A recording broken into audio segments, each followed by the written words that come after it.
We're going to start. So as I said, I'm really, really excited today to have my guest with me today. Her name is Brittany Phillips, and we're going to be talking today. It's going to be amazing. So I'm just going to bring her in. Hey! Hey, Juanita! How are you? I'm good. I'm so good. I'm excited to be with you and all your followers. I kind of feel like I'm in London, maybe a little bit. Yeah, welcome to London. Right. Together because I don't know. I feel like since we're shut in, we've had great weather, which is so annoying. Yes, absolutely. Okay, so for those who don't know you, tell us a bit about yourself, who you are, what do you do, and then we can get into it.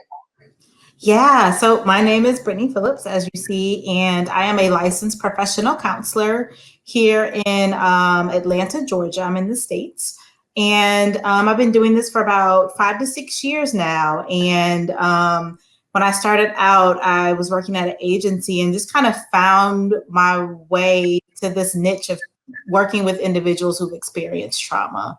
I just started getting clients that came with a lot of traumatic experiences. And so I had some really great mentors and supervisors at that place, and they really kind of helped shape me and continue to help shape me and learn and grow as I, grow as a clinician and working with trauma. And I felt like my heart just kind of was pulled towards this direction. And so I'm excited anytime I get to talk about this, share about it, kind of help people realize and acknowledge and validate their experiences so that no, you're not crazy for the things that you're feeling, the thoughts that you're having, and try to help guide them to places where they can get some assistance and get some help to process what's happened in their life.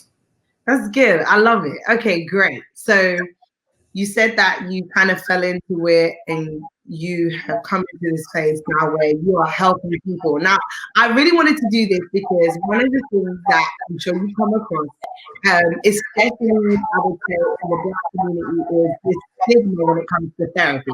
Yeah. And how, the first thing that people think is if I go to therapy or counseling, I'm crazy, right? And I'll be honest with you, I was one of those people. I was like, no. I remember my first experience walking up to where I was getting counseling and seeing psychotherapists on the door, and I just went, "Oh my God, I'm a psycho!" And my mom like, "How did you get there?" Because I really didn't have a full understanding, and I was quite young. So, for people that have kind of anxiety for therapy, like, what would you say to someone who's like, "Oh my God, I don't want to do it. I don't want to sit on this couch and lie down," and have all these pictures, maybe even from TV, of what they think it is? Yeah, I really hate that media and culture has perpetuated this idea that therapy is for people who are crazy and using the term psycho to depict such negative images. You've seen people in straitjackets, and now there are some people that have experienced some really, really bad things, and they hear voices and they see things, and it makes sense that they do, and they have to be restrained. And but I think media perpetuated this negative stigma about it, so that definitely has contributed to why we aren't like just up to jump and run into therapy. But I say therapy is for everybody. It's not just for if you have a problem or a crisis. I always say if you wait till a crisis happens, you're a little bit back at the ball. You want to use therapy as preventative measure. I'm a therapist, but guess what? I have a therapist and I go to therapy, not because anything is wrong. I, just like everyone else, deal with, anxiety, can deal with some moments of depression at times. And so I need a safe place to process those things. And I think just like everyone, you may not be clinically diagnosed with anxiety or clinically diagnosed with depression, but we all have periods and moments in our life where we experience times of high anxiety, like now. Right. Of depression, like now, where you need someone where you can go and process those thoughts and feelings, help make sense of the world and make sense of your inner world and what's going on. So I say therapy is for everyone, not just for if you're grieving or lost someone or experienced a trauma. but it just helps with communication and relationships. My husband and myself, we go to therapy, not because anything is wrong, because we want to learn how to communicate better and be healthy for each other. So I encourage everyone, find a therapist in your area. That's good. I think that you said something, and I was going to say that because a friend of mine said to me, she's married, and she was like, we go to therapy, and she was like, everyone always thinks that there's something wrong with their relationship. No, we will before so that we can actually preempt things going wrong because we're already in the culture of therapy and talking and things of that nature. And so I think you said something really great, which is you can go ahead of that and actually just find a safe place. Because really, that's what it is in a nutshell. Mm-hmm. Sorry, I lost the tail end of what you said. It froze up. I was saying it's in a nutshell, it is that safe environment where you can express yourself and talk, right? Absolutely. Just a safe place where you can go and process what is going on in your life, process the thoughts. I know some people are like me and you're kind of more, you're not extrovert, but you're introvert. So you don't talk to a lot of friends, you don't process things, but you deal with things internally. And that's not always the healthiest way to deal with things. We need social connection. We need somebody else that can listen to us and validate our experiences. So I think it's definitely a healthy thing that we all can do. I love it. Okay, so I want to talk about the season we're in. You kind of touched on it, which is the pandemic, COVID-19. I'm sure you're probably first responders. I don't know if it is on there. I call it first responders because the stuff that I believe you're having to deal with compared to normal, probably, I don't know. Has your work very kind of expanded because of COVID-19? Would you say it's a lot more than you used to? I would say it's about the same, and it can be more. It just depends. But we are in what I would call, I think, let me back up and define. I would say we're in a collective trauma. Let me just say that. Okay, I like that. I'll explain how I define trauma. Sometimes people like to put trauma in this checklist of things that have happened. It's like an event. I look at trauma more as an experience. It's not so much an event or something that happened to you. It can be, but really trauma is something that overwhelms our ability to cope. It could be anything that overwhelms our ability to cope. So that, yes, maybe a specific event that has happened to you, or it can just be numerous things over time that have accumulated that has overwhelmed our body's ability and our brain's ability to process and make sense and cope with what's going on. So with COVID-19, yes, I would say it's overwhelmed all of our abilities to cope in some respect or another. Some people are able to process it a little bit in more healthy ways because they have those coping skills built up.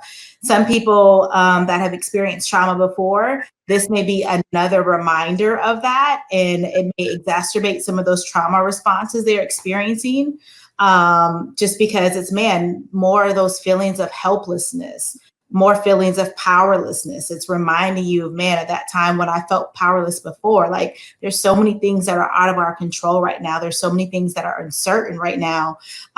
It's definitely a tough time. So I would say that we are sitting in the midst of a collective trauma and even collective grief experience. We've experienced not only the loss of maybe certain loved ones that are dealing with the virus or have passed away from the virus, but even just the loss of like normalcy, the loss of life as it once was. People are experiencing the loss of jobs, the loss of school for so many, the loss of graduations and these celebrations. So there's a lot of grief that is happening as well with trauma. So that's kind of a long answer to your question.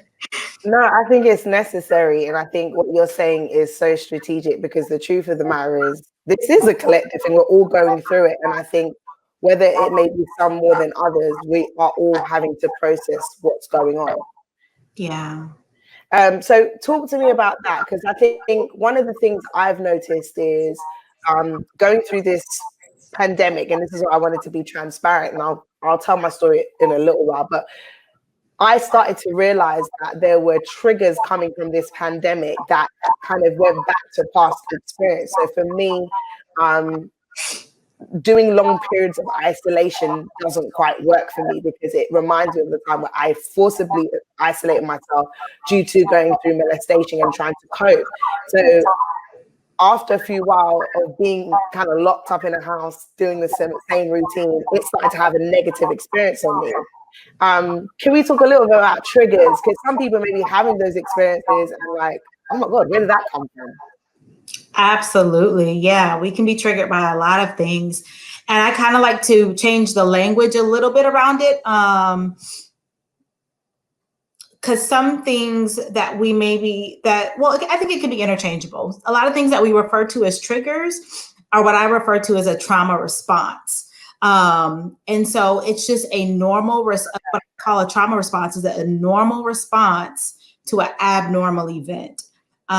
So in the case that someone was physically abused or was in a car accident, there are certain responses that our body has or that our brain has that is actually normal responses, our body's way and our brain's way of protecting ourselves. And so when we experience something like you said that triggers that memory, our body responds in that exact same way. So let's say, for example, let's say we're in a car, we're going to the grocery store. It's a beautiful day outside. The wind is blowing. We're playing our favorite song on the radio. And all of a sudden we see red lights in front of us and we slam on our brakes and we get into a little fender bender. Now you just may be like, oh crap, I'm so mad. I have to get my car fixed. But me, I've been in multiple car accidents over my life. I'm going to experience a much more exaggerated response because for me, that was a trigger for something that has happened in the past. Another way that triggers can work. So let me see how deep I want to go right here. Maybe I'll do this. We have time, right? Let's look at how trauma affects the brain. So I'm going to show you guys what I like to call the, I didn't come up with it. Dan Siegel came up with it, but it's called the hand model of the brain. And so if you guys put your hands up, I'm going to walk you through just a base level of what the brain looks like. If we look right here at the base of our palm, that would be considered our brain stem. And that's all the way back here, like right at the top of our spine. This would be our spinal cord. Our brain stem is responsible for like all of our automatic functions, things that we don't think about. Your heart rate, blood glucose level, metabolism, temperature, your brain stem is responsible for that. We move into the lower part of our brain. This is our limbic system. So that's our emotional brain right there. That's where our emotions are housed. And pop your thumb right over there in the middle. Then at the tip of our thumb, we have what's called our amygdala, and that's our body's alarm system. It lets us know when there's danger. It goes off. So that time when you slam on the brakes and you see that car in front of you and you get that feeling like that drop in your stomach and your chest tightens up, that's the physical responses that happen. But our brain is sending signals saying, danger, danger, get away. Okay. Also in the same area, and the reason I went here is because I'm going to talk about senses. The same area, we have our thalamus, and our thalamus takes in all of the sensory input. So that's sight, sound, hearing, taste, touch, smell, all those things comes through the thalamus, and that's right next to the amygdala. So all of our senses are held down there in that lower brain. Flip your hands over. Now we have a full brain. This is our cortex. So that's our thinking part of our brain. The prefrontal cortex is right up here. So that's where we do logical thinking, thinking about pros and cons, making decisions, language, reasoning, all that's housed up here. So what happens is, let's say we're getting in that car accident, our amygdala is fired off. What happens when our amygdala fires off? We flip our lid. That part of our brain make logical decisions goes offline, and we're operating strictly out of fight or flight response, fight, flight, or freeze. We're having those responses. So I'm going to try to tie this all together. You can give your brains a rest, everybody. What happens when we, let's say we were in that accident. Remember I said how our favorite song, one of our favorite songs was playing on the radio. Mm-hmm. Example of a trigger is now you're way past the car accident. You feel like you've healed from it. There was no damage. Emotionally, you're okay. It's a year later and that song comes on the radio.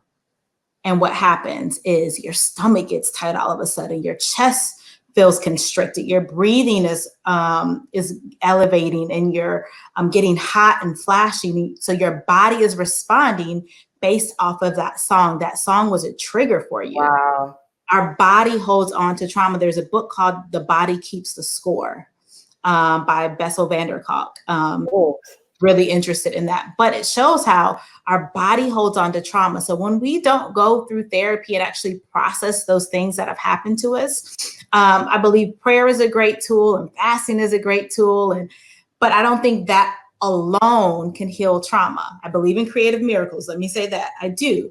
But I also believe that God has given us doctors, psychologists, absolutely, to help us walk through that process. We can pray all day, but our body is still holding on to that trauma. So we need to get with a trauma-informed therapist to do some body-based interventions to help us release that. And that way, when we hear that song, our body doesn't respond like it's happening all over again.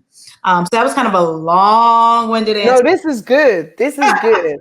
I'm glad you did that, because this is good, because I think we need to actually understand what's happening, because I think, you know, let's take it from the scripture perspective. The Bible says we're destroyed because of lack of knowledge. So the key thing for me is in this season is trying to create information and give people the tools to help them to cope through this season. Okay, we can turn around and say, yes, trauma's for everyone. Okay, but how do we get through that? And I think what you're explaining helps them to realize, hey, I'm not crazy. Hey, I understand what's going on now. You know, okay, this is normal. This is the way my body's been created to function. And so I think this is good. This is important. And I feel that it will bring help to people, because they're going to realize, like, wait a second, okay, this is what's going on. Yeah, you're not crazy for your body responding in certain ways. And I would say for anyone to pay attention to your body, pay attention to those cues. Are there certain times you get headaches more often, or if a certain person comes around, you just feel uneasy? Pay attention to that. If your children, if they don't like being around certain people and they're like, oh, I don't want to go there, mommy, my head hurts, my stomach hurts. Pay attention to those cues. Like, and that's probably a whole nother topic talking about. No, that's good, because you're going to help me go towards my stuff. So your story. Yes. So keep it. That's fine. No. I was saying you can continue on that. That's fine. But yeah, just paying attention to your body and listening to your children when they say things. A lot of times I work in a school district now, and a lot of times children will go to the nurse and complain about chronic stomach aches, and there's no medical underpinning for it. They've gone to the doctor, they can't find anything. The next I would say is check in with the therapist. They have ways that they can do assessments to find out, are there some things that have happened that may have caused your kids to, that have caused their bodies to feel overwhelmed and they're not able to cope with things. It may not be something as drastic as sexual abuse, but it could just be that they don't like a certain teacher makes them feel a certain way. And we don't want to discount our children's feelings and thoughts. We want to check in with that and find out, what about that teacher is triggering my child or triggering this response in their body? Something is overwhelming their body's ability to cope. So definitely pay attention to your body's cues.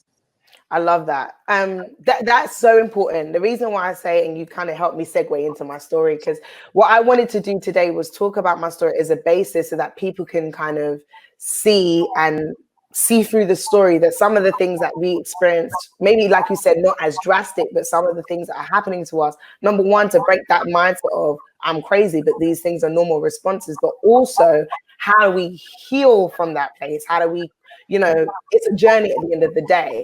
And so like you talked about pay attention. And one of the things when I got molested, my dad, I remember when I told my parents eventually that it happened, and I will go back so that you guys can catch up. I just want to kind of segue into this. He literally, he was like, I knew it. And he got really mad. And the reason why he was able to say that was my disposition towards him had changed. So anyone knows me, I'm pretty much a bit of a daddy's girl. Anyone can kind of say that. If he's there, I'm there. We travel together, all that kind of stuff. But when I was going through it, I was very like, don't touch me, don't play with me, like. And if he, like, I remember one time we was playing around, as you do as a kid, and I literally broke down crying because he just wouldn't like stop playing. And he was like, what is wrong with you? Like, where is this coming from? I've done this all the time, and now this is an issue.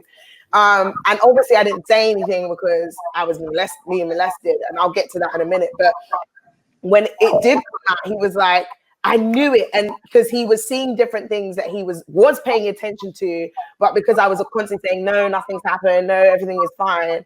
And when he finally got the information, it was like, now this makes sense. This is why she was doing this, and this is why she was doing that. And so it kind of highlights what you're saying about in terms of trauma and, you know, just the response that we have. Absolutely. Quick thing, you kind of mentioned it when we first started. I don't know if it was when we first started the first time, but I just want to mention again, the information that we're talking about today for everyone watching can be triggering for you. When we're talking about trauma, it can bring up things for you and memories that you have. So I just want to say once again, like Juanita already said, just be mindful of your comments in the comment section. Full of others. We don't want to share anything that's graphic or too detailed. And take care of yourself. If you feel like you need to log off for a moment, log off for a moment. Take some deep breaths. Take some deep breaths, but do what you need to do to take care of yourself. So I just wanted to add that in as we Thank you. No, I think it's important to repeat that. So yeah, as I said, I'm not going to go into the graphic detail. I want to tell the story and just kind of, I want us to kind of conversate and interject, as I said, to kind of use that as a template to explain sometimes our emotions and stuff like that. So for me, at 13, I was molested. It happened over a course of a year, and it was someone from our who was attending our church at the time. And I was 13 when it happened. And I remember initially, I wasn't sure what was happening. I remember being upset with myself initially because I was like, I was a tomboyish type person then. So I was like, I can fight, like I can defend myself. But I was kind of confused as to why I didn't have the emotions to like fight and stop, leave me alone. And so for ages, that was a really big deal for me. It was like, you know, what are you doing? How did you not defend yourself? And one of the things that, as I was walking through that, I didn't say anything. And the reason why I didn't say anything, just want to put this out there so there's clarity. But my parents, they asked me several times. I remember the one week I was going to tell my dad, I was like, I'm going to tell him, I'm going to tell my mom. And he preached the sermon on a Sunday at service. And he literally said, if anyone hurts my kids, I'm just letting you know, I'll be doing my sermons from a prison cell, because that's just what it is. And I heard that. Now, bear in mind, I'm 13, guys. I heard that and I said, do I keep enduring being molested or do I lose my dad to prison? And so my 13-year-old mind said, I'd rather have my dad around and suffer this, because hopefully this should end. And so I'm going to keep suffering this, and I'm going to get, at least my dad is home. And so, like, I remember when I first told him, that was really hard for him, because he was just like, who would have thought that a sermon would have actually stopped my child speaking to me? But, you know, obviously I was 13. I didn't think about, you know, maybe he wouldn't have really hurt him, or maybe he was just, you know, saying that's how he feels about his children. Because you're 13, you're thinking from that mindset of, this is what makes sense to me at that moment. And I think one of the things that when I went to therapy, and I think is an important thing, is about remembering where you were and the age you were, because I would look at things when I was going in therapy initially and be mad at myself because I'd be thinking from a 20-year-old mind. And I wasn't 20 when that was happening. I was 13. And so some of the expectations I had of myself were unfair because I wasn't that age. Can we like talk about that? Because sometimes I think people forget who and where they were at in that moment of trauma, and then try to put something on them it doesn't quite line up. It's not fair. Absolutely. You did it so well. I don't think that was perfect. Let me just say, you had a good therapist. Okay, great. You had a great therapist that did that, because a lot of times we do look at things from the age that we're at now from adult perspective. But let's put it in the subjective experience of that child, of you as that 13-year-old or 9-year-old. It makes sense that you didn't tell your dad because, you didn't want him to end up in jail. That makes total sense. And I'm sure he experienced some guilt around that, saying, oh, I wish I would have been more careful with my words. But he had good intentions when he was saying that. You know what I mean? Yeah. And he didn't know what was going on with you. And I feel like sometimes I hear that from a lot of survivors of abuse, that sometimes it can be actually a parent or an uncle or somebody in the family that is an abuser. And if a parent is saying, if anybody ever touches you, I'll kill them, like you said, to a kid, they're like, oh, I don't want to lose my uncle, or I don't want to lose my mom, so I'm not going to say anything. That's a hard 13-year-old, a 9-year-old to make. But I want to go back to something else you said when you first started talking about you were mad at yourself because you were feeling like, why didn't I fight them off? Like, I'm rough. Back to what we talked about with the brain, where we talked about the amygdala and when it goes off. So what happens is we have one of four responses. We either fight, flight, we freeze. The other one is we submit. And these are all natural responses, like our brain makes the decision for us. Remember when I said the amygdala is firing off, our logical brain goes offline, our lid. So we're not able to process and sit there and make decisions. It's the same thing as if you were face to face with a lion. If you're out in nature and the wild and a lion comes up to you, your brain is going to decide the best way to keep you safe. That may be running, that may be fighting it off, or that may just be freezing and not moving at all, hoping that it walks away. Logically think through that. So the same thing happens in an abusive situation, especially as a child, even as an adult as well. You may choose to freeze and you can't do anything. Your body is in a frozen, incapacitated state, immobilized. You may choose to submit thinking, okay, if I fight back, it might get worse. It might get too violent. Let me just sit here. This will be over. Your brain makes the choice for you. Some people choose to fight it off. And I find that in a lot of my people who have experienced sexual trauma, the ones that did not fight back, whose, brain chose that it was better for them to just freeze, they do have a tougher time recovering because it is that responsibility, like, man, I could have done something different, but really helping provide that education to them, how the brain works. And it's like, no, actually, your brain chose to keep you safe. And that's what it did. It kept you safe. But in the moment, it is kind of hard to think about those things, or right after it happens, it's hard to think about those things. That's why I'm so glad that you got in therapy. And it sounds like you had an amazing therapist to help you process through that. No, and I did study psychology. I haven't finished it. I will at some point. So this is like, I feel like I'm going back to school again. I'm like, yes. I mean, they didn't show me this stuff because I definitely would have remembered that way better. Because I was like, oh yeah, that is that. Okay. Why didn't they show me this analogy when I was doing it? So I love it. But you said something, and I think, it's so important to know where you're at and where you at then, because that was a big thing and made a big difference to me recovering, which was, like I said, my major thing was the blame thing. And then the other thing that I learned going through it, so I didn't say anything for 4 years.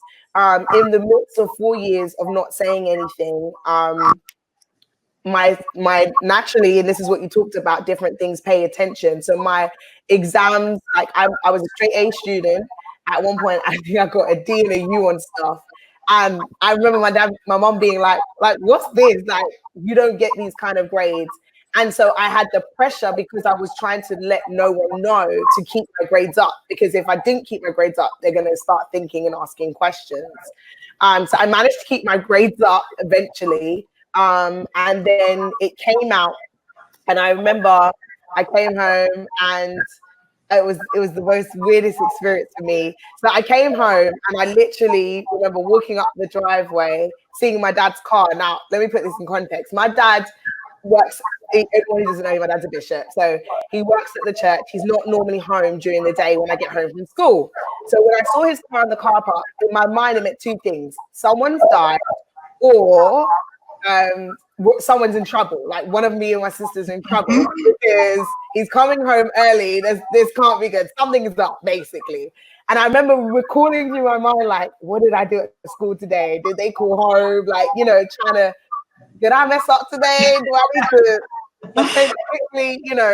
And I had this whole plan. I was like, okay, I'm going to take off my uniform, go upstairs so I have more time to think about my day so that if I am in trouble, I've got a good response.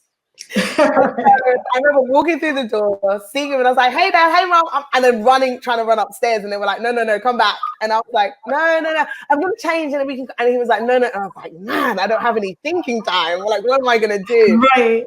And I remember he like sat me down, I was like, sit down, and I was like, okay, someone must have passed away, because this soft speaking thing normally what I expect for someone we care about is gone.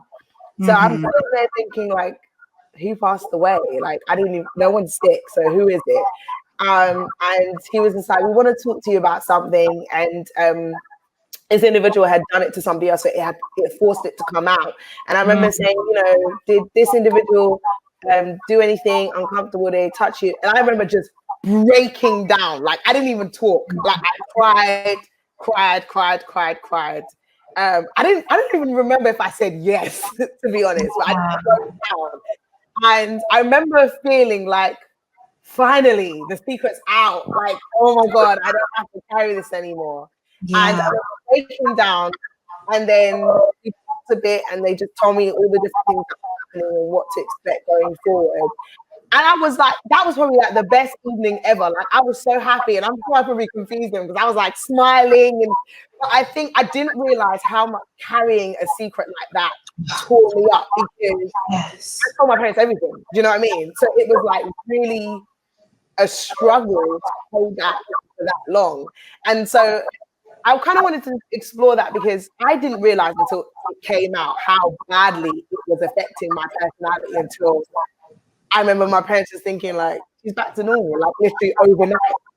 Yeah, man. Shame, secrecy can breed shame.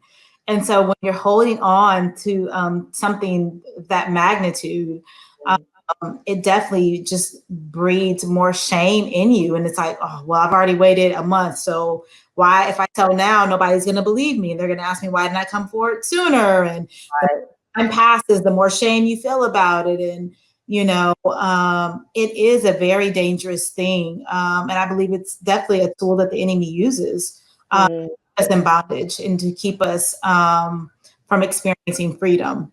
And making us believe that we can handle it by ourselves. We were never meant to go through life on our own. And we were never meant to experience those types of things. And when we do, the way, it's so funny, one of the theories, it's called the Polyvagal Theory, and it kind of talks about how trauma affects our body, how it affects our nervous system. And so the top tier ways of healing trauma is through connection and relationship. And so it's so crazy. Trauma makes you want to isolate. It makes you want to disconnect. Not want to be in relationship with people out of fear of being hurt. It's a defense mechanism, and it works. It's our body's trying to protect us. Our brain wants to keep us safe. But the way to heal trauma is through safe relationship. It's through that connection. And it's hard to do that when it feels like we can't trust anybody, or when we feel like nobody will believe us. So I always say to parents, man, believe it when your kids tell you something. Believe them, listen to them. I think that's so important. And I think, you know, one thing I will say, hearing so many people's stories, I'm so grateful that my parents did believe me. I have been involved and supported other people where their parents haven't. And I think one of the things I also want to talk about is that parents and the support system, because I definitely know I would have not made it out had it not been for my support system. I can say that without any shadow of a doubt, because from the moment they knew to all the stuff that I'm going to get ready to talk about, they were literally present. So kind of backtrack. I came out of that situation, I told them, and we had decided that we were going to do the court case because it was already put out to go through a case because of other people that were involved. And it was really hard, I'll be honest with you, because we were all giving evidence. So it was like they found out they wasn't able to really ask the questions that they would have wanted to as parents because we were all giving evidence. And as part of giving evidence, we weren't all allowed to speak because it would have ruined our case.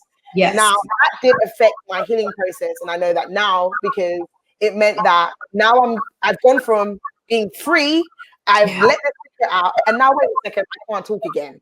Yeah. Yes. And I remember there was one particular time where I did a case, where I did the case for it. I was giving evidence, and naturally, it wasn't supposed to happen, but naturally, you do any case, the attorney's going to try and basically recount your story. And I remember they began to badger me And I was a minor, they did get in trouble for it, but they began to badger me and I literally broke down. I remember coming out of the rooms, they gave me a break and my mom hugging me and was like, what's wrong? And then literally I had a clerk who was like, don't answer that. And I was like, oh my gosh. And I remember my mom saying to me when we talked about it afterwards, how it broke her because she wasn't able to console her own daughter because literally here we are, we're now free to talk about it. I've let this burden loose and now I'm giving evidence that has now bridled my tongue again. And so I didn't realize I was falling back into that routine of isolation, not speaking up because I had done it for 4 years.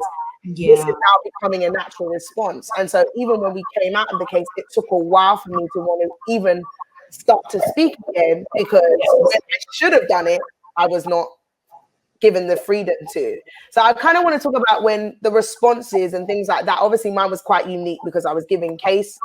In general, how important is it to create a space that when they are willing to talk, that they have that room to do so?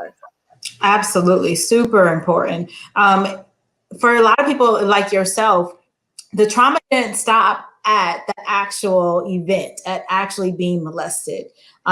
Continued that going through the court case, that was another layer, that was another type of trauma, having to relive that and having adults badger you, these lawyers badger you, and then being told that I can't talk to my parents. So that is another trauma that you experience with that. And I think there's a lot of people that go through that as well. But it is so important when you twofold, either if you are that person that has experienced that, finding a community of people that feel safe where you can verbalize that with.